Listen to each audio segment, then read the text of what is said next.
Abrir o Facebook.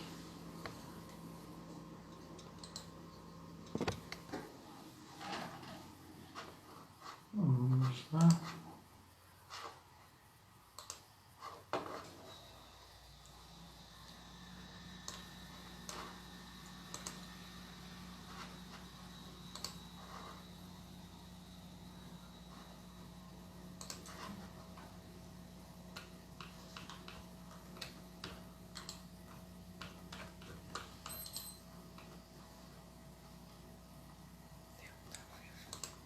Já estou. Deixa eu...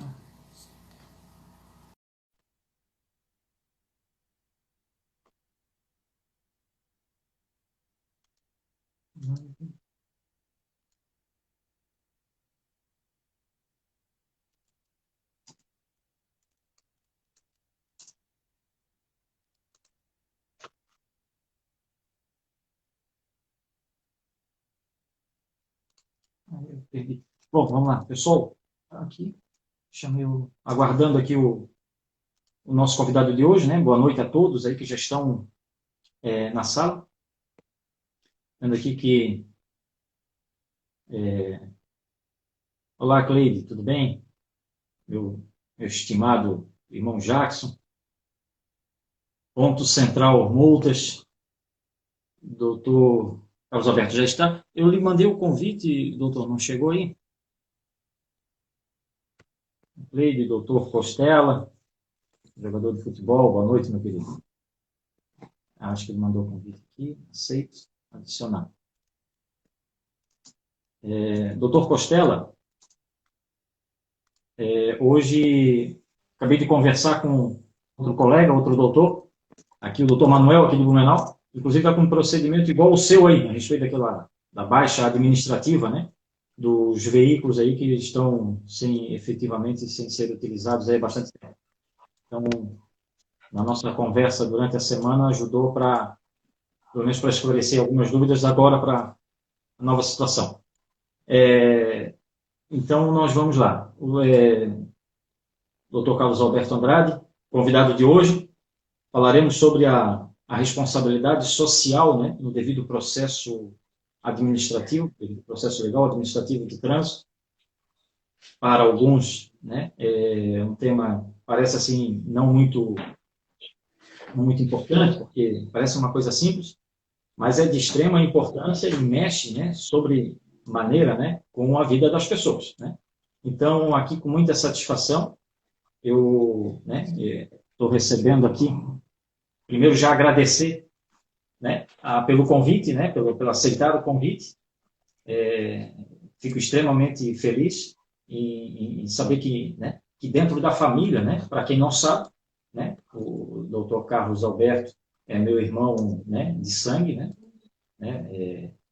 irmão mais velho, né, deve ter judiado de mim pra caramba, né, mas tá aí, ó, né, hoje fazer uma rápida apresentação, né, advogado, especialista no direito penal, né, uma pessoa que muito, né, na família muito nos orgulha, e hoje ocupo uma cadeira, né, da Comissão de Trânsito da OAB de Santa Catarina, comissão essa de extrema importância, né, até não só esta comissão, como todas elas, né, para garantir, para assistir, né, o direito ao acesso, a aplicação do direito, acesso à justiça.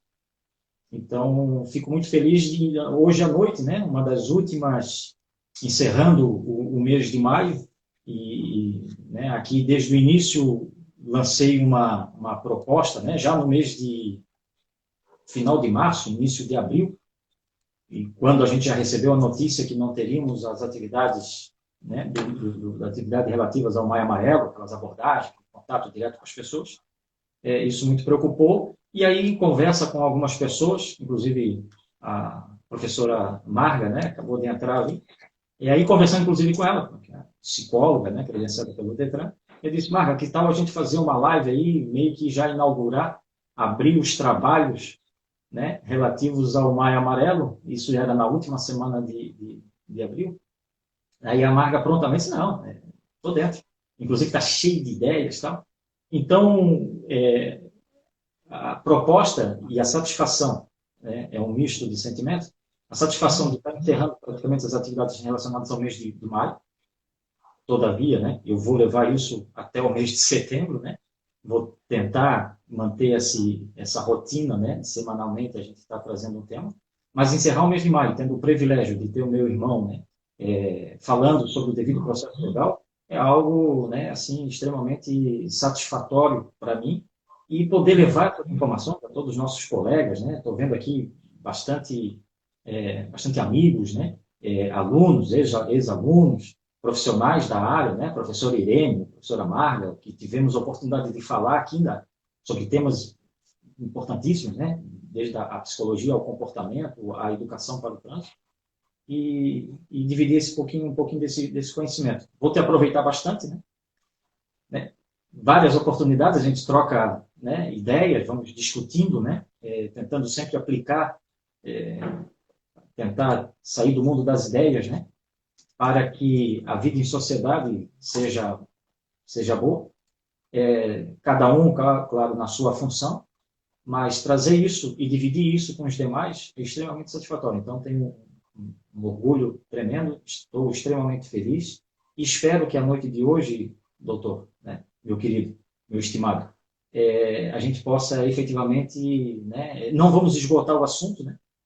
Toda vez que a gente começa a conversar, né, demanda de muita pesquisa e entendimento e discussões. Nós não há uma pretensão, né, doutor, de a gente esgotar hoje, mas que a gente possa, pelo menos, instigar, né, proporcionar esse momento, a reflexão, debate. A palavra está contigo, meu querido, para essa abertura aí. Né? Quiseres fazer uma breve apresentação, fique à vontade aí. Bom, primeiro agradecer, né? Eu venho acompanhando aí todo o teu trabalho agora nessa época de, não só, né, na época de isolamento social, que todo o teu trabalho ele se voltou para uma linha online, como vários outros segmentos aí de trabalho, mas eu sou fã do teu trabalho já de longa data, te acompanho, né, há muito tempo, até confesso que o meu trabalho, a minha desenvoltura hoje para trânsito dentro do direito já é também, né, destacado pelo teu trabalho, pelo teu empenho, além, óbvio, da necessidade que a sociedade ela precisa, né, que é gritante aí o nosso trânsito caótico, né? Então é um prazer de estar participando desse teu roteiro, né, desse teu projeto, e sempre me colocar à disposição quando o tema for pertinente à legislação. A gente sabe que quando trata-se de lei, seja ela para o âmbito administrativo como para o judicial, e em termos de processo, a gente sabe que é subjetivo, né, professor? Então, sendo subjetivo, cabe aí todas as ideias, todos os posicionamentos, para que a gente possa estar sempre desenvolvendo uma linha de raciocínio melhor, né? Como você mesmo falou inicialmente ali, sou advogado, né? Milito em várias outras áreas aí do direito, né? Direito do trabalho, sou especialista em direito penal, né? Justamente por conta do trânsito, né? Do direito de trânsito, aí que eu tenho muito carinho pelo ramo, e, e venho sempre buscando, né? Também, né? Participei também algum tempo da docência, e sempre que oportuno, eu sempre venho trazendo a questão também de educação, né? Educação para o trânsito, né? Então, nessa minha caminhada, né? Hoje, operador do direito, né? Mas nessa minha caminhada sempre buscando trabalhar com a parte de trânsito também nesse sentido de trazer orientação, do modo geral, e fazendo ali uma correlação com a importância da educação do condutor, né, do agente de trânsito fiscalizador,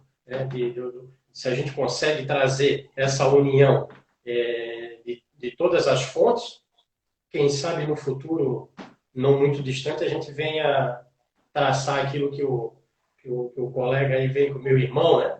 Com muito prazer, o meu irmão vem trabalhando aí ao longo da sua profissional, né? Exatamente, cara. Esse talvez seja o grande desafio, né? A busca, e eu falei isso muito com a Marga e com a Irene, e também com o professor Fábio, né? O caminho a qual a gente trilha, né? Aonde a gente quer chegar, o caminho não é fácil. Mas nós precisamos de pessoas, né? Iluminadas em cada segmento para que possa aplicar, principalmente na área de direito, né? No direito administrativo de trânsito, vamos tentar aqui manter aqui o foco no direito administrativo de trânsito, para que a penalidade ela seja justa, né? Que seja aplicado, seja justa na justa medida, né? E tão imediato quanto assim seja a necessidade para dar uma resposta até para a sociedade, não só para o infrator, como para a sociedade. Mas isso é o que a gente busca, né? E aqui a gente vai tentar traçar algumas, nós traçamos, na verdade, né? Criamos aqui um roteiro e vamos tentar que com ele, né, a gente consiga trazer dar algumas respostas, né, instigar. Então vamos lá. Antes de darmos início, eu só quero aqui só destacar aqui, nós temos vários colegas, né, desde família, né, e amigos e colegas. Nós estamos aqui com o doutor Leonardo Costela, conhece muito a área de trânsito também. O Leandro Lapa, já temos 3 um time, né? Depois, mais 3 já dá para fazer 2 times aí. O meu querido, meu estimado irmão Jackson Gladys, Silvia Andrade, irmã Adjinan, né? Outra colega que está com umas ideias, inclusive, para que a gente possa estar trazendo também ideias de trânsito, principalmente na modalidade EAD, né? Os cursos EAD. Inclusive, já há bastante tempo a gente tem trabalhado aí, costurado para a gente poder proporcionar os cursos à distância voltado também na área técnica de trânsito, em especial ao produto perigoso, ao transporte do produto perigoso. Terezinha, né, o pai, né, assistindo, já é fã de carteirinha, né? Pista Limpa, que é um grupo hoje de grande notoriedade, né, principalmente no estado de Santa Catarina. Ele tem o papel de informar, né, os usuários das nossas rodovias, das nossas vias, das condições de segurança, inclusive não só o Pista Limpa, nós temos o Carlos Alberto, que é o xará, que é praticamente relações públicas do grupo, e nós temos contato constante praticamente. A mãe, né, também não pode estar fora, né? A Marcos Santos, meu jogador, camisa 10, a Claudete, que representa aqui o estado do Mato Grosso, a Aparecida do Taboado. Claudete, obrigado pelo prestígio, é a nossa representante Maia Amarelo naquele estado, né? Volta e meia a gente também conversa, trocamos algumas ideias, né? As nossas necessidades, nossos anseios aí para um trânsito mais seguro. O nosso conselheiro do CETRAN, né? O José Chiran, obrigado aí pelo prestígio, Chiran. Né?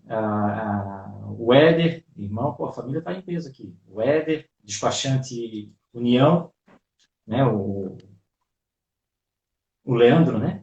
Leandro, a Marileia, família. O Cirilo, nosso instrutor, deve estar em sala de aula, passando, inclusive, aproveitando a aula, né, para passar aos alunos, né? Cirilo, um abraço. Doutor Maurício, né? Doutor Fernando Maurício, né? Doutor na área da filosofia, da ética, né? Recentemente colou o grau aí no doutorado e é um professor das Contran, né? E além disso é meu cunhado, né? Então toda essa propaganda para ele também. A Eliana, diretora de trânsito lá do município de Ituporanga, sempre acompanhando aqui a gente. O Vanderlei Soster, colega que trabalhamos juntos. E obrigado aí por acompanhar. Então nós vamos lá. A primeira pergunta que eu gostaria que aí o doutor pudesse ajudar no sentido de esclarecer, né? Tentar esclarecer. Na verdade, é provocação, tá? Hoje eu vou te provocar aqui, vou te provocar. Antes de nós falarmos da responsabilidade social no devido processo legal, eu acho que é importante, né, para aqueles que não têm talvez uma afinidade nessa área do trânsito, é a gente dizer assim, ó, perguntar, né, o que como que se analisa, né, para ele se transformar num processo, da onde que vem, como surge, qual é a fonte, qual é o nascedouro, né? Como que surge um processo administrativo de trânsito? Né? Ele surge lá com auto de infração? Surge com a notificação? Né? Se o auto de infração está perfeitamente instruído, é isso, doutor? Verdade, professor. Eu carrego uma frase comigo, para a minha vida, né? Pessoal e profissional. Eu sempre falo o seguinte, que o direito à defesa, cara, é um princípio constitucional, né? É um escudo que o ser humano tem, a certeza de que tudo aquilo que acontece na vida dele, independente de qual âmbito, né? Ele vai ter direito a se defender. Ele nunca vai ser condenado sem antes ter direito àquela ampla defesa que é a nossa previsão no direito constitucional, né? Então, assim, a partir do momento que é atribuído a mim a intenção de uma penalidade, poxa, cabe a mim ter que me defender ou concordar com aquela acusação, né? Aqui falando especificamente dentro da área do trânsito, o condutor, o proprietário do veículo, ele sempre é comunicado em casa, na grande maioria das vezes, através de um auto de infração de trânsito, dizendo, você cometeu, o seu veículo cometeu uma infração, né? E ali, né, para o condutor, né, para o cidadão leigo no ramo do direito, ele fica assustado, né? Poxa, e agora? Sempre se reporta a Detran, né? Pô, o Detran quer me multar. E muitas vezes não é o Detran, ou não é uma guarda municipal, ou não é. Então, o cidadão ele fica desorientado. Justamente por conta de não entender, né? Não faz parte, não compete a ele, querer entender como que funciona. O órgão de trânsito, né, o agente fiscalizador de trânsito, ele vai me autuar. Tá, tudo bem, você cometeu alguma infração dentro do direito, do que está estabelecido em lei, e agora você vai ter que se responder por isso aí. Tudo bem. A quem eu posso recorrer? Né? Aí é muito comum, o cidadão também, escutar muito falar em jari. Ah, vamos recorrer a jari? Ah, vamos. Tá, o que é jari? Quem é a jari? A jari é do Detran? A jari é da polícia? A jari é da Guarda Municipal? A jari serve para quê? Como é que funciona esse procedimento? Professor, eu gosto de fazer uma analogia com toda a situação judiciária, né? Então, assim, nós temos no direito a situação do jus postulandi, né? Então, assim, o Poder Judiciário ele nos permite, o cidadão que não é formado, que não é operador de direito, não é advogado, ele pode postular judicialmente. Né? Ele pode bater na porta do judiciário sem a presença do advogado, preenchendo alguns requisitos, e lá ele vai requerer aquilo que é de direito. Só que o cidadão ele não tem informação nenhuma a respeito de como proceder com relação a bater na porta do judiciário. Eu não sei. Eu sei que eu posso ir lá e posso pedir, sem advogado. Tudo bem. Mas eu não sei como é que procede. E da mesma forma é o processo administrativo de trânsito. Eu sei que eu posso bater lá no Detran, no balcão, eu posso pegar um formulário, né, na Polícia Rodoviária, no DENIT, eu posso pegar um formulário para defesa prévia, né, para um recurso, e ali eu vou, sem muita informação, daí, como é que eu faço?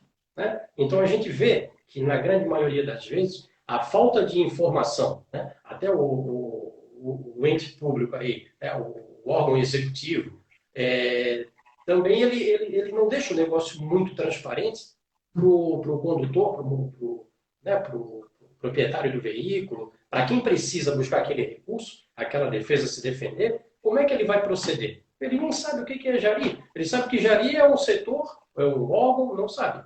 Ele sabe que ali é responsável para julgar aquela defesa pela discordância dele com aquele ato que está sendo querendo ser aplicado a ele, né? Então é uma dificuldade, né?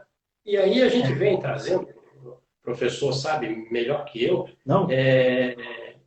quando nasce a jari, para que é a jari, o que é a jari. A jari até para esclarecer de um modo geral, mais simples, né? A jari ele é um órgão colegiado, né? Que ele nasce justamente com esse intuito para avaliar, para analisar aquela defesa, né? Que tanto o condutor quanto o proprietário do veículo, ele se sentindo injustiçado, ele pode recorrer ali, né? Então, eu acho que o primeiro caminho, de modo geral, a gente deve trazer aqui para o nosso espectador, esclarecer para ele que é o seguinte, que a Jari, ela é um órgão colegiado competente, né, do Sistema Nacional de Trânsito, né? Então, todo município vai ter uma Jari, pode haver uma Jari, pode haver mais de uma Jari, né? Eu não sei se o nosso tempo vai permitir para a gente vir aqui trabalhar como que é composta, como que é feito, né, essa seleção, essa composição do colegiado da Jari, né, que o nosso tempo também aqui é limitado. Como bem fala o professor, o Instagram ele é muito, muito firme, né, na ordem de despejo.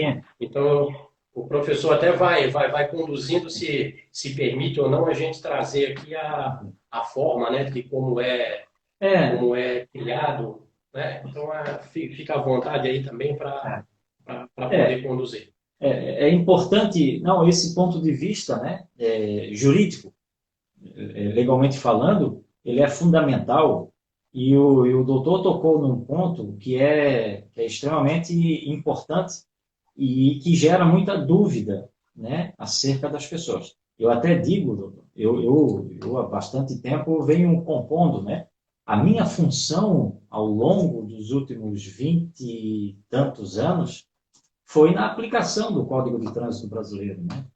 Aplicando o código, né? O que diz a regra geral? O que diz o CTB? O que é infração de trânsito? Infração de trânsito é inobservância dos preceitos, né? Dos artigos deste código. Então, cometeu infração, aplica o auto, né? Por mais que muitas pessoas, muitos colegas, né? Às vezes até procuram, mas não tem como, né, passar a mão na cabeça, né? Não tem como só dar uma advertência verbal, né? Particularmente até acho que não se aplicam, não se lavram todos os autos de infração, né, do aquilo que se flagra, né?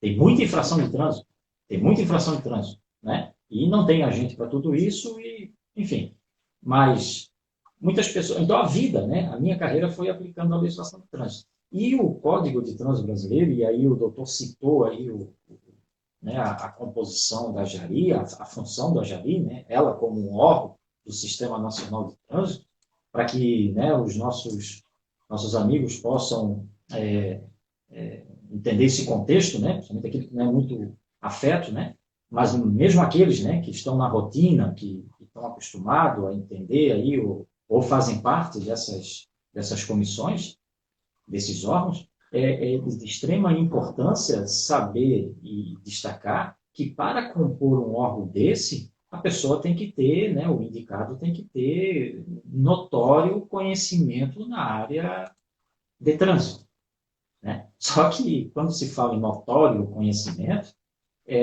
me parece, é um critério objetivo, né? Tem que ter conhecimento. Tá, mas que conhecimento tem que ter?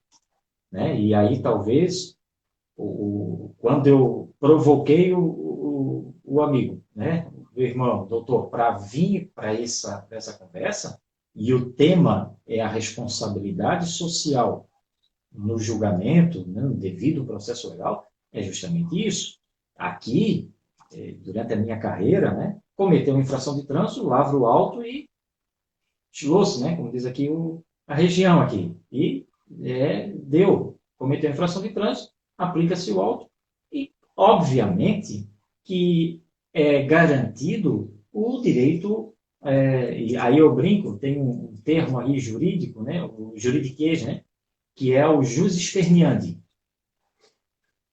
A pessoa tem o direito de se espernear, né? Tem o jus esperneandi. A pessoa vai fazer o seu recurso, vai fazer as suas alegações, né? Vai contar a sua história, nem sempre ela é de acordo com aquilo que a situação fática, né, aconteceu, né? E ela vai tentar espernear. E aí, doutor, o grande problema, e a gente vem acompanhando isso, às vezes a demora na análise da situação fática, ela gera uma impunidade, isso é fato. Além da sensação de impunidade, ela gera impunidade. E, por vezes, e aqui o tema, quando fala da responsabilidade social, é aquele relator, começando já pela própria autoridade de trânsito. Vi aqui que o nosso colega Nilson, ex-diretor de trânsito da cidade de Indaial, acabou de entrar na sala, e eles devem, sentiu na pele, aliás, a Sheila também, a Sheila que agora está lá na função de coordenadora, né? O pepino vem num pacote fechado, né? Até porque doutor, sempre quando eu vou dar um curso de formação, seja para agente de trânsito, seja os cursos de atualização na legislação de trânsito, aqui no estado de Santa Catarina, onde a gente é convidado ou contratado, eu sempre destaco o artigo 3º, o parágrafo 3º do artigo 1º do Código de Trânsito Brasileiro, que a responsabilidade do gestor é objetiva, independente da culpa, independente do dolo, se teve vontade, se não teve vontade, ele responde com o seu CPF. Ele responde com o seu CPF. Então, é sempre uma responsabilidade muito grande ser o gestor da cidade. E a preocupação e essa responsabilidade, os reflexos da aplicação da pena, porque uma coisa é o agente de trânsito lavrar o auto de infração. Pode ter equívoco? Pode. Pode, a gente vê. Mesmo infrações, às vezes capturada a imagem pelo vídeo monitoramento ou pelo equipamento eletrônico de fiscalização, porque essas fotografias, essas imagens, são trabalhadas depois, né? É editada, passa por uma auditoria, e às vezes não é difícil aplicar ali, verificar um erro na aplicação na leitura da placa. E aí acaba, doutor, acaba às vezes, e eu peguei recentemente, um caso desse, um veículo lá em cima, lá do Nordeste, era de Fortaleza, um Fusca, que foi autuado na cidade de Blumenau por transitar sem capacete. Né? É um flagrante erro. É um flagrante erro. Né? Um erro de digitação de placa, ok? É possível errar? Sim. Qual é o remédio para isto? É fazer prevalecer aquilo que é certo, aquilo que é justo, né? Artigo 281 do CTB. A autoridade de trânsito, ao analisar a consistência e regularidade do auto de infração, né, ele vai aplicar a pena cabível. Se ele for inconsistente ou irregular, cancela-se o auto. Simples assim. Então, quando eu falo que a responsabilidade da autoridade de trânsito, do órgão, porque o órgão de trânsito, a Jari, são órgãos pertencentes ao Sistema Nacional de Trânsito. A Jari não vai existir sem o órgão de trânsito, e o órgão de trânsito não pode existir, né, sem uma Jari. Né?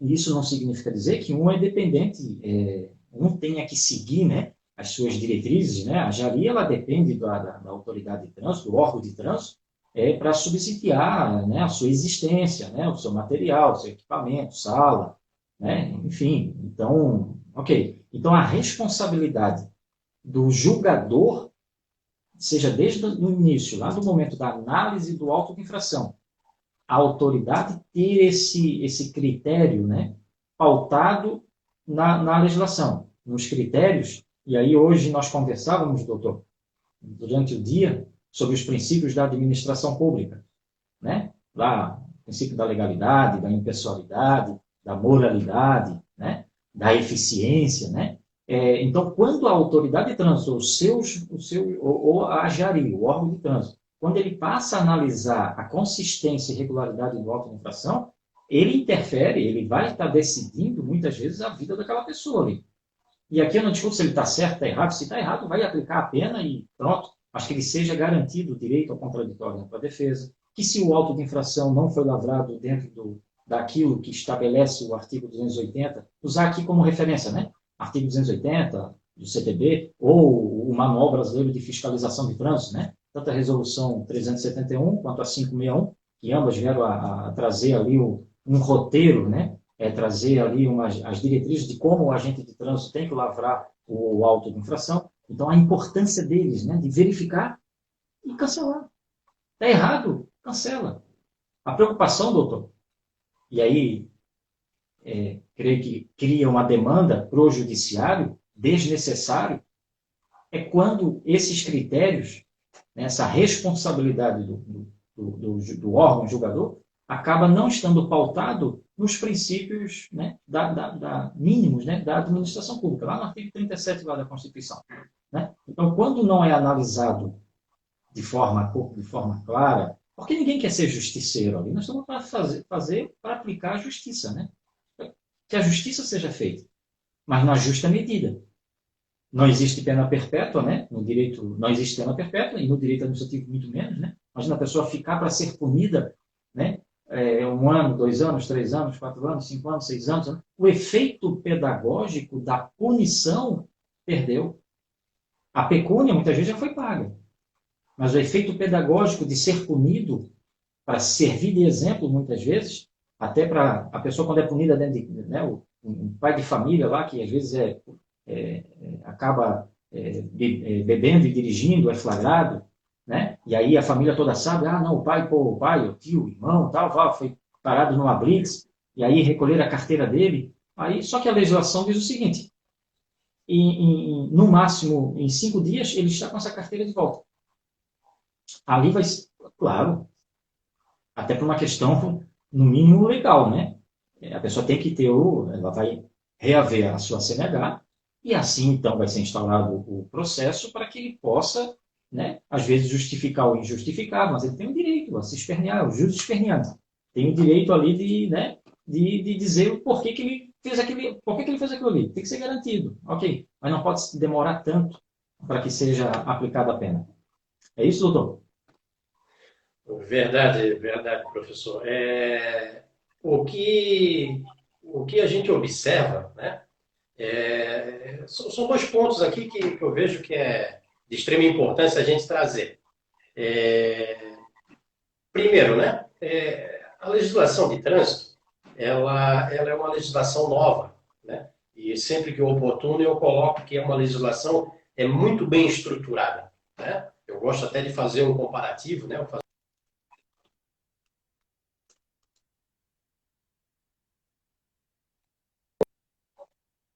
Que são bem elaboradas, né? Então, se elas forem aplicadas de uma forma correta, né, e nós tivermos aqui o devido processo legal, tende-se, né, óbvio que seguindo, prevendo, respeitando os princípios da administração pública, tem tudo para dar certo. É uma receita que o prato é bom, seja ele lá no final para punir, né, de uma forma pedagógica o condutor infrator, ou seja, para poder cancelar, anular, arquivar aquele auto de infração que foi cometido de uma forma equivocada. Então, assim, as ferramentas que nós temos, né, que o poder estatal tem para poder cuidar, prever, garantir, né, o sucesso ali e a harmonia do trânsito, é perfeito.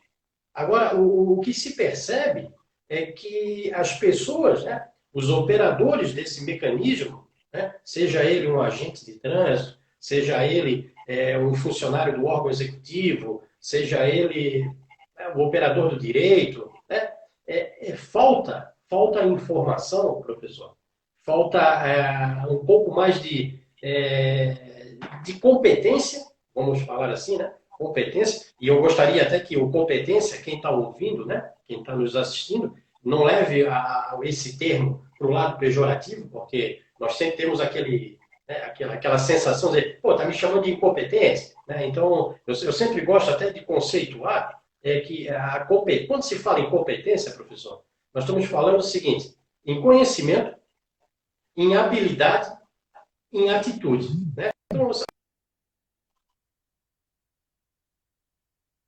concurso público, né? Então, assim, seria chá, né?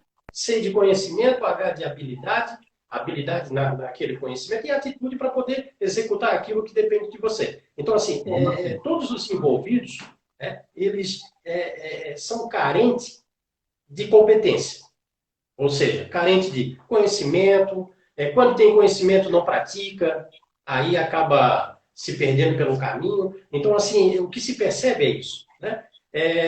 Eu até gosto de mencionar a seguinte situação. É muito comum, né, para o operador do direito aí, que milita dentro do direito do trânsito, a gente vê, como o professor citou, a situação do Fusca trafegando em Blumenau sem capacete, cara, completamente descabido, né? Então, assim, o volume de auto de infração que nós trabalhamos, que nós defendemos, que eles são elaborados, são confeccionados, expedidos de forma completamente equivocada, por falta de competência, cara, é gritante. Né? Daí o falta de competência, eu sei que o professor tem seguidores que são policiais militares, agentes de trânsito. Então, assim, por competência, por favor, né? Não entendam como pelo lado pejorativo, né? Entendam como assim, buscar aprimorar, né? Buscar aprimorar aquele conhecimento para poder aplicar de forma assertiva, para que consiga atingir o objetivo final, que é o interesse público, né? Sim. Professor, acho que está falhando aí. Melhorou? Melhorou. Professor, vou aproveitar esse teu gancho aí, que é o interesse público. Eu tá na forma, né? Um livro já mandei para, acredito aí que talvez esse ano eu consiga publicá-lo, né? Que é a individualização dos pontos, é loucura, né? Trabalho acadêmico. Trabalho acadêmico que está na sala também o professor Ricardo Hoffmann, querido, estimado professor da Universidade da Unifeb, da qual me convidou aí para fazer parte do corpo docente, num curso de pós-graduação. Ele, o professor, ele é coordenador dessa turma de pós-graduação, o professor Rafael Maia também. Professores que hoje viramos amigos, né? Fui aluno deles e viramos amigos, e hoje professores, né? Então, o professor Ricardo está aí, e também agradeço aí a participação. Quando te referes que o objetivo da sociedade é que seja punido aquele que fez errado, e eu digo que está na forma, é assim, ó, eu tenho uma fala que é do ciclo completo da infração. Todo curso, toda formação que a gente tem a oportunidade de fazer junto aos operadores de trânsito, né? Vamos assim dizer, eu falo da importância do papel do agente da autoridade de trânsito, seja ele quem for, né? Em que situação ele se encontra, se é um policial militar, se é uma função delegada, né? Se ele é conveniado ou se ele é o agente de trânsito concursado lá da prefeitura, lá do órgão de trânsito. Então, da importância do ciclo completo da infração de trânsito. Isso significa dizer o quê? Ocorreu infração, artigo 280. Ocorreu infração, não há discricionariedade. Não há discricionariedade. Por mais que a sociedade, alguns amigos, né, digam, mas eu cometi infração, mas não tinha como passar a mão na cabeça. Não, não tem como passar a mão na cabeça. Não há discricionariedade. O auto de infração é um ato vinculado à lei. Cometeu a infração, lavra-se o auto. Ponto. Então, qual é o objetivo, né, final de um auto de infração lavrado de forma perfeita? Lavrado de acordo com a lei.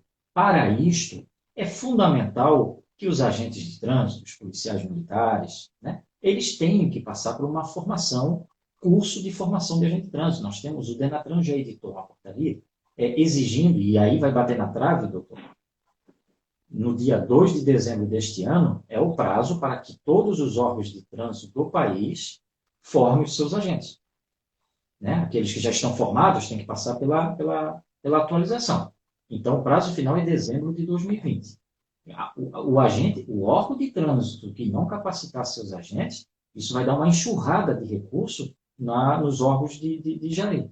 Na Jari, isso vai dar uma enxurrada.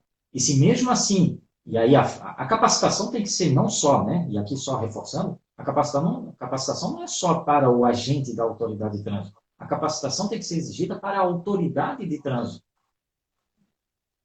o que eu encontrei, o que eu encontro pelo país afora, e aí nós temos aí, né, o conselheiro o Zé Chiran, o conselheiro Vilmar Zima, aqui do estado de Santa Catarina, nós temos aí o Oderli, que é um colega, professor do estado do Rio Grande do Sul, o Josimar do Amaral, ali do estado do Espírito Santo, que temos aí uma militância aí pelo país afora, na formação dos agentes, e muitas vezes o que a gente tem de feedback com os agentes é que é o seguinte, não, mas aí a autoridade de trânsito, né? E a autoridade de trânsito, nós sabemos aqui o que nós estamos tendo a formação, e às vezes a autoridade de trânsito, por desconhecer, né, e acaba cometendo, né, não seguindo, né, os princípios da administração pública, não sendo, né, não fazendo cumprir a legislação, né, e às vezes se atropelando. Então, ela é fundamental. Então, o ciclo da infração de trânsito, desde que ele seja lavrado de forma correta,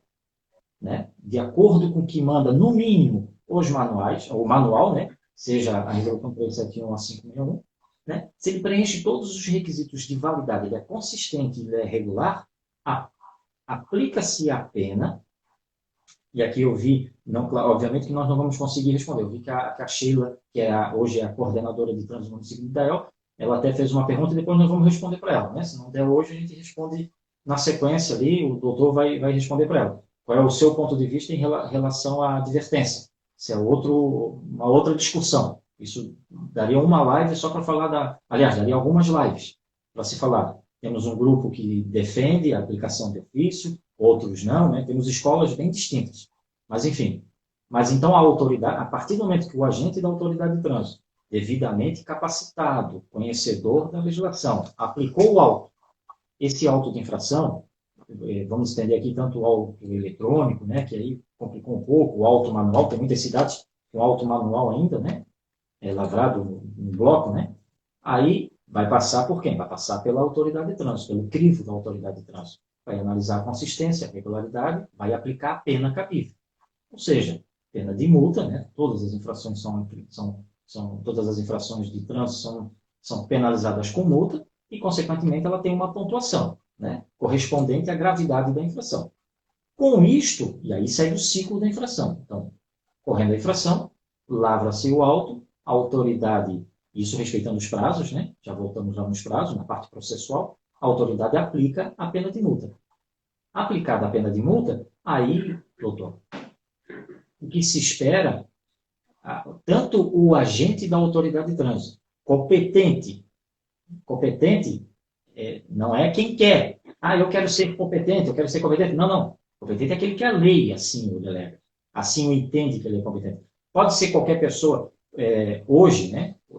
Por mais que eu milite na área de trânsito, conheça, fui agente da autoridade, tive o privilégio de ser autoridade de trânsito, né? Então, eu estive nos dois extremos, né? O agente da autoridade de trânsito e em um determinado momento na minha carreira, eu fui autoridade de trânsito. Então, complementando no que diz respeito à competência, hoje, mesmo conhecendo a regra de trânsito, sendo um instrutor, eu posso sair e aplicar um auto de infração de trânsito para o condutor infrator, por mais competente que eu seja, né? Porque eu conheço a legislação? Não, porque eu não sou competente para lavrar no auto, eu não sou agente de trânsito. Porém, e aí eu entendo que o doutor fala, é que muitas vezes o agente de trânsito, que ele é competente para lavrar, muitas vezes ele não tem o conhecimento, que é o famoso chá, que é um macetezinho de concurso, né? Não tem lá o conhecimento, não tem a habilidade para poder fazer cumprir a legislação, né? Então, o que se espera com esse ciclo é que aquele auto de infração seja transformado em pena e o condutor seja penalizado. Esse é o que a sociedade espera, né? Mas aí, quando o auto é lavrado de forma irregular, ou, doutor, ainda, quando a autoridade demora para aplicar essa pena, né? Apesar de nós termos só 10 artigos, né? O 280, o 290 no Código de Trânsito, vai ser simples, né? Só 10 artigos. Não, 280, 281, tá. É simples, só 10 artigos. Aquilo dá até hoje as discussões que nós temos pelo país afora. E a gente vai voltar, vamos sempre falar da competência e do conhecimento, né? Nós falamos, doutor, deixa eu abrir ali nós falamos que o processo, né, ele se inicia, né, aqui penso que a lavratura do auto de infração, né, não significa dizer, então, né, essa primeira parte, não significa dizer que o auto de infração ele seja o processo em si, né, porque ele pode ser cancelado pela análise da autoridade de trânsito, né? Não, esse auto de infração, essa situação do capacete, ok, reconheceu o erro, cancela. Ok, fez prevalecer a justiça, né? Ou o veículo que passa no equipamento eletrônico, né? Vi ali que citou, né? O equipamento hoje já pode fazer essa leitura, né? Passou no equipamento lá 600 km por hora. Não tem como, né? Então, cancela de ofício, né? Vai lá. Então, a partir do momento que eu emito a notificação, que eu vou chamar o infrator, dizer para ele, olha, você foi autuado e estamos abrindo prazo para que você faça a sua defesa. Então, começa lá na defesa, doutor, é isso? Exatamente. No meu entendimento, a partir do momento que que o condutor ou o proprietário do veículo ele é chamado, ele é noticiado a ele, aquele ato que ele cometeu, supostamente tenha cometido, né? Para advogado nunca cometeu, né? Supostamente tenha cometido, né? É o início da fala de uma defesa, né? Então, aí inicia-se o devido processo legal administrativo de trânsito, né? No momento que ele toma conhecimento. Ó, você está sendo imputado a você a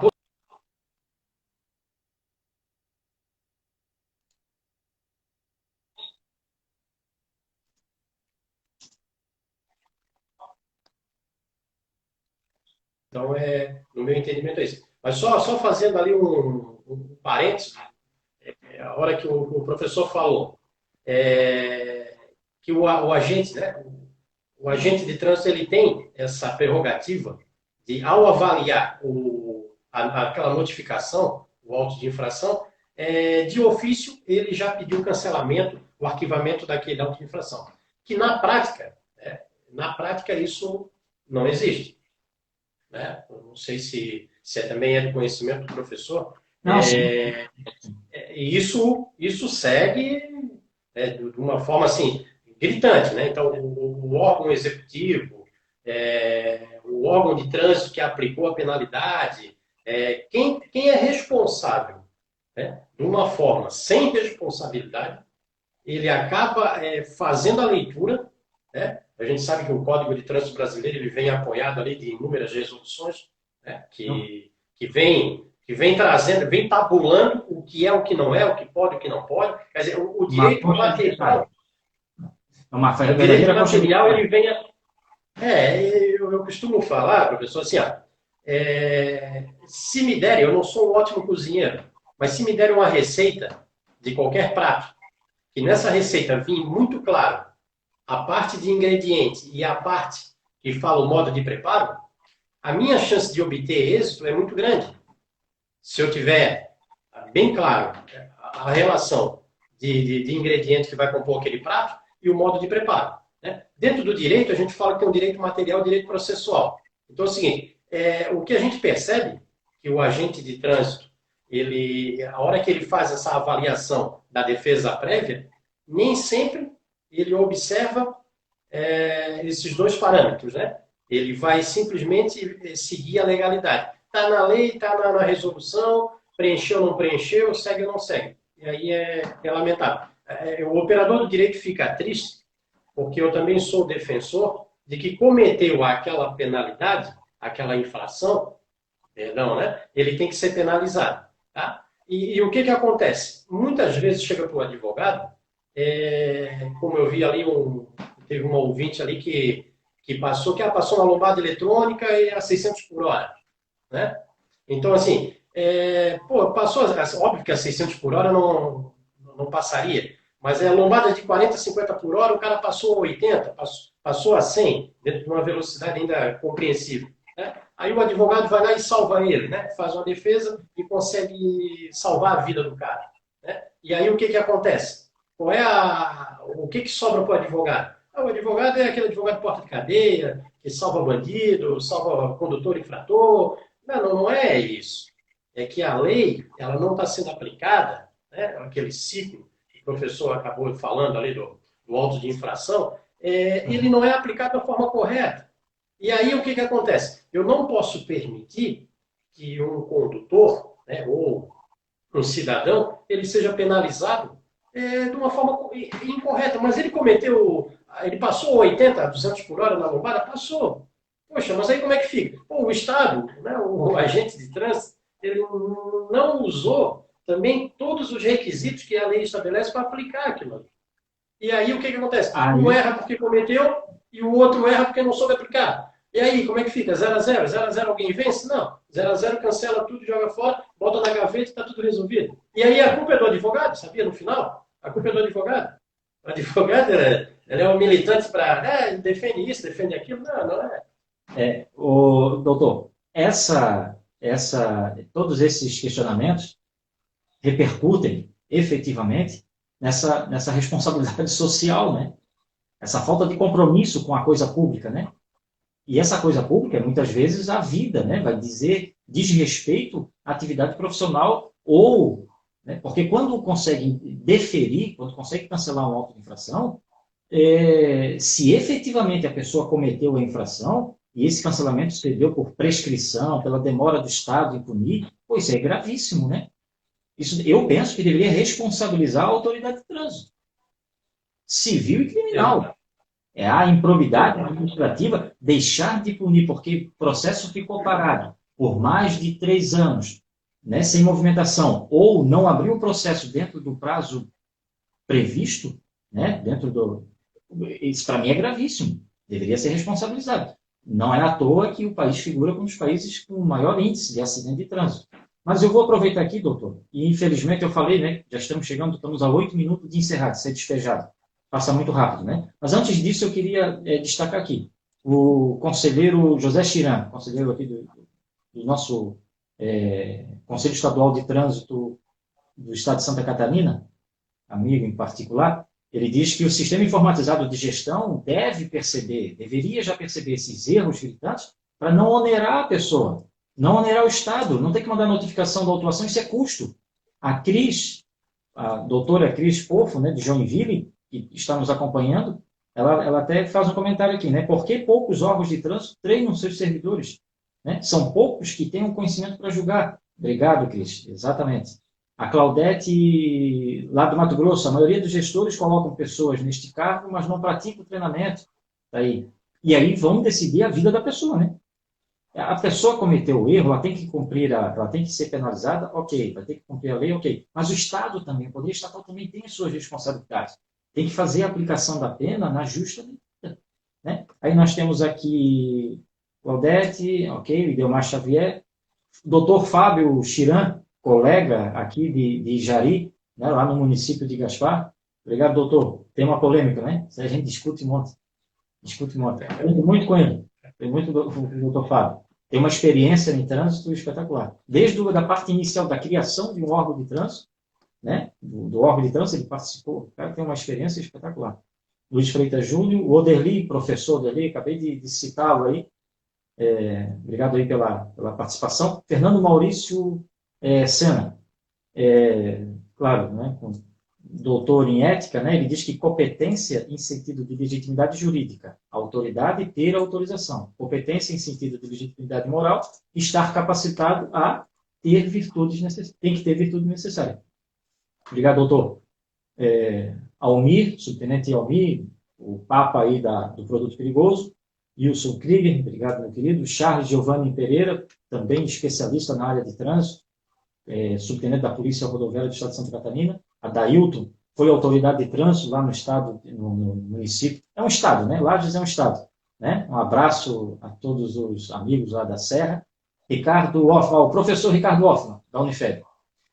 Pergunta, professores, boa noite, professor. Tem validade o envio de foto ou vídeo de um cidadão, uma cidadã, cometendo uma infração e enviando a um agente de trânsito? Pode o agente lavrar o auto de infração? É legal? Deixa que eu respondo, doutor. Posso responder? Professor, não. A infração tem que ser constatada. Né? E tem várias cidades, professor Ricardo, que já estão com aplicativos disponibilizando à sociedade, né, a fazer a denúncia de infrações de trânsito. Porém, vai para um banco de dados, vai para um operador, né, para um centro de controle, e aí, se essa rua que o veículo está cometendo a infração, às vezes até um estacionamento irregular, o que acontece? O monitor, o agente de trânsito que está monitorando, por isso o agente de trânsito está monitorando, ele pode, naquele momento que recebeu a denúncia, ele pode ir lá naquele endereço, né, vídeo monitoramento, e constatar a infração. Aí sim, aí é legal. Eu acho que até a cidade, a sua pergunta é excelente, professor, e nós deveríamos até estimular isso, tá? Né, de fazer esse controle, a sociedade ajudar nesse processo. Porém, a simples comunicação do cidadão comunicando lá não tem validade. O ato é nulo. E não, sendo nulo, não gera efeito. Chalico Motos, grande amigo, Gaspar, abraço. Aldir, Sérgio, professor Sérgio, carinho especial pelo professor. Maciel, Polícia Rodoviária Estadual, especialista em trânsito. Chalico, um grande exemplo de erro administrativo é lombadas eletrônicas e radares em lugares onde tem rua antecedendo e não tem sinalização a poste. Essas situações, Chalico, isso aqui também é uma constatação, né? Isso deve ser muitas vezes corrigido, infelizmente, né? Não deveria nem ser colocado, né? Se não respeitou. Para a fiscalização eletrônica, os amigos que estão aí acompanhando, tem que respeitar os critérios estabelecidos pela Resolução 396. Né? Tem que haver uma necessidade daquela lombada eletrônica, tem que ter um estudo técnico. Sem isso, não pode instalar. Todas as infrações que foram geradas por aquele equipamento que não atende os requisitos técnicos tem que ser cancelado. Né? E aí eu volto a falar da responsabilidade da autoridade de trânsito ou do prefeito que mandou instalar sem... Né? E aí, por isso que as pessoas ficam criticando muitas vezes, né? E aí há uma indústria da multa. Às vezes as pessoas perguntam, pô, mas por que tem esse negócio aqui, né, cara? Né? O Chalico ali, por exemplo, né? O Chalico, você deve lembrar, mas na rodovia Jorge Lacerda, né? Nós tínhamos lá um radar, um ponto fixo lá, vulgarmente chamado de pardal, que é numa reta lá, que é permitida a ultrapassagem, né? E para que existia aquilo lá? Né? Aí acontece algumas coisas que defender o indefensável, né?